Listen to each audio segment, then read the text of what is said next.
Welcome back everyone to another Psych Reacts video. Today we're reacting to the case of Catherine and Curtis Jones. These are the youngest adult criminals in history. So if you would like to know what 12-year-olds are capable of, make sure to stay tuned for the video. But without further ado, let's go ahead and jump on into this. According to Stacy, she had been enduring physical abuse from Curtis since just after the pair began dating. The abuse was so bad that one of Curtis's violent outbursts, which happened when Stacy was pregnant with their first child, Catherine, caused her uterus to tear, and Catherine was born prematurely. About a year later, on the 31st of May, 1986, the couple welcomed their second child, Curtis Fairchild Jones. Beyond what was obvious to the children, Stacy continued to endure physical abuse from Curtis. It is speculated that the children became aware of the situation at some point. Eventually, it all became too much for Stacy to bear, so she packed her things and left home in 1989.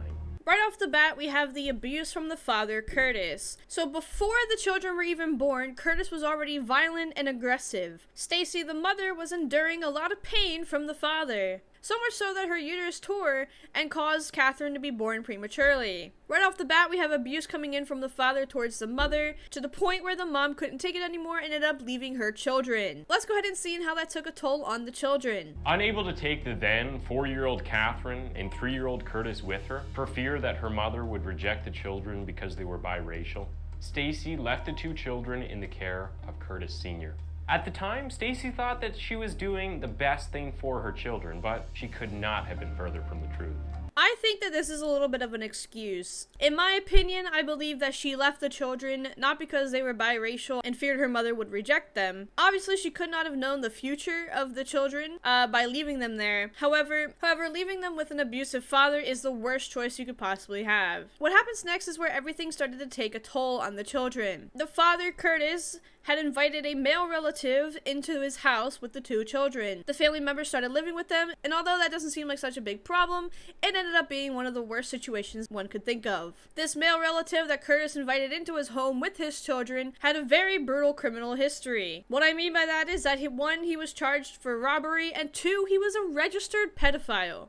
Let's go ahead and see how that took a toll on the children. In 1993, just a year before suspicions began to arise, this relative had been convicted of sexual crimes involving his then-girlfriend's daughter, who was 14 years old at the time. In 1994, when Catherine and Curtis visited their mother in Kansas for the holidays, Curtis revealed to Stacy that he had been enduring abuse at the hands of this relative. Curtis Jr., being the only other male in the house, had to share a room with the relative, and according to him, he was being fondled by the older man. As it turns out, Catherine was also suffering the same fate, but it is unclear whether she spoke up at this time. So both children reported that they were fondled by this male relative. Children who have been sexually abused may display a range of emotional and behavioral reactions. They could become withdrawn, develop anxiety, develop depression. They could also have angry outbursts, which could lead to behavioral issues when it comes to aggressiveness, and sexual knowledge and language that are not appropriate for children. Furthermore, their ability to trust their parents may also be hindered. Additionally, as the children grow into adolescence, they may be more likely to engage in high-risk behaviors, such as getting into drugs or indiscriminate sexual behavior. Suicide and self-cutting are also common behaviors of these children. Now, reports were made and investigations were done. However, nothing ended up coming of these investigations. The police didn't follow through with the investigation, therefore the children never got the justice that they deserved. Furthermore, records show that Curtis has also changed his story during the investigation and ended up leading to the investigation being closed. This might have been the single marking point where everything began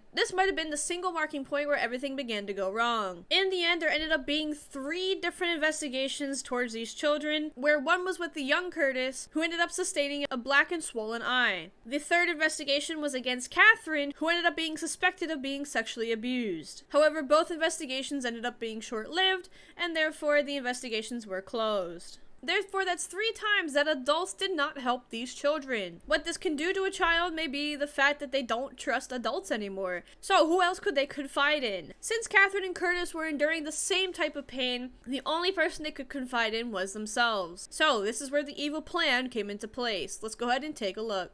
The siblings soon found companionship and solidarity with one another, with Catherine revealing that Curtis was the only one who believed her when she came out with the sexual allegations against their relative. He said that he believed her because it happened to him too. The breaking point for Catherine, according to her, was when a few days after the last investigation was closed, she was taking a shower. The relative in question came into the bathroom, pulled the shower curtains open, and began masturbating. The traumatized Catherine huddled in the corner of the bathroom and sobbed until he was done. When he was done, he left 50 cents on the top of the toilet seat for Catherine. After the incident, Catherine wrote in her diary, "I'm going to kill everyone." She was angry that she and her brother's cries for help were going unanswered by her father and his girlfriend. And so, she concluded that they deserved to die alongside their abuser. So, this is where the evil plan starts to take into toll. Catherine was fed up with the idea that this man was getting away with so much abuse and nobody was doing a damn thing about it. Therefore, she decided to take matters into her own hands. Catherine told Curtis about her plans to eventually murder the adults, and he was on board.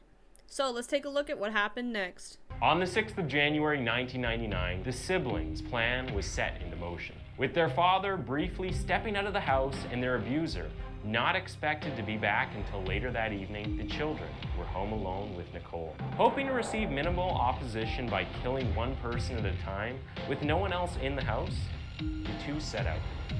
The 29-year-old Sonia Nicole Spites sat at the dining room table, working on a 500-piece jigsaw puzzle while the children went and retrieved their weapon of choice, their father's 9mm semi-automatic pistol. Catherine took the first shot, hitting Nicole in her stomach. However, she dropped the gun due to the rebound of the shot she fired. Curtis picked up the gun and ran wild, shooting at Nicole and all her surroundings. In all, 9 bullets were fired, 4 which fatally wounded Nicole. As soon as the shots were fired and Curtis caught his breath, reality set in, and he began to freak out at the realization that he had killed someone. This wasn't just some fantasy in our heads anymore. It was real, Catherine said in an interview. Catherine did her best to calm her brother down, and the pair set to work in an attempt to clean up the scene. They dragged Nicole's body away from the dining room and tried to use bleach to clean up the blood stain. I want to know how they knew to do that. Now, this was back in 1999, which was the year that I was born. So, there was no YouTube back in the day. So, how did they know to clean up the crime scene like that?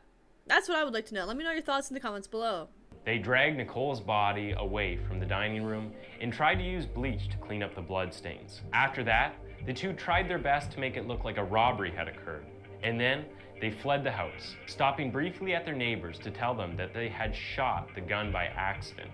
Having tied loose ends up to the best of their ability, Catherine and Curtis hid in the woods nearby their house. So they already had a plan devised about what happened after the shots were fired. Now, my guess is that this was all Catherine's idea. Now, this is because she is the older sibling. Curtis was the younger sibling, right? Catherine had originally written down that she wanted to kill her family. My idea is that Catherine was the one who put this on to Curtis. Curtis went along with it because that's his older sibling, and that was the only person that he could trust at the time. Since the adults gave up on him and the police couldn't follow through with an investigation, it led to him believing in his sister and following through with this diabolical plan. At the end of the day, these two children were charged as adults at 12 years old, mind you, and eventually received a sentence of 18 years and a lifelong probation. So, was this a fault of the criminal justice system, or are these children just diabolically evil? Let me know your thoughts down in the comments below. In my opinion, I believe that they could not trust anybody else besides themselves. Therefore, when they confided in each other about killing, that was the only option they thought they had. In the end, it was such a tragedy to see 1, the adult's life be taken, and 2, for the children to have to go through this abuse and end up in prison themselves. But that's gonna do it for this video. If you did watch and enjoy this episode of Psych Reacts, make sure you drop a like down below. Also, let me know your thoughts in the comments as well. Make sure, if you haven't already, to smash that subscribe button so you don't miss out on future videos. But that's gonna do it for this one, and I'll catch you in the next one. Peace.